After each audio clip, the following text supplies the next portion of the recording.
અમરેલી ભાજપના નેતા ડોક્ટર ભરત કાનાબારે ખેડૂતોની વેદનાઓ ટ્વીટ મારફતે વ્યક્ત કરી. કમોસમી માવઠાના મારની યાતનાઓ ભાજપના નેતા ડોક્ટર કાનાબારે ઉજાગર કરી.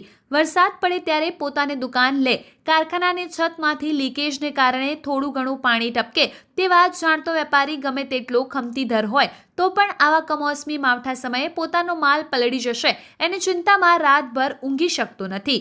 તો જેના કારખાનામાં છતની જગ્યાએ ખુલ્લું આકાશ હોય અને જેને 3-4 મહિનાની તનતોડ મહેનત પછી મેળવેલું બધું ઉત્પાદન આવા અણધાર્યા વરસાદ સમયે બહાર ખુલ્લામાં પડ્યું હોય તેવા ખેડૂતોની ચિંતાની કલ્પના કરવું મુશ્કેલ છે.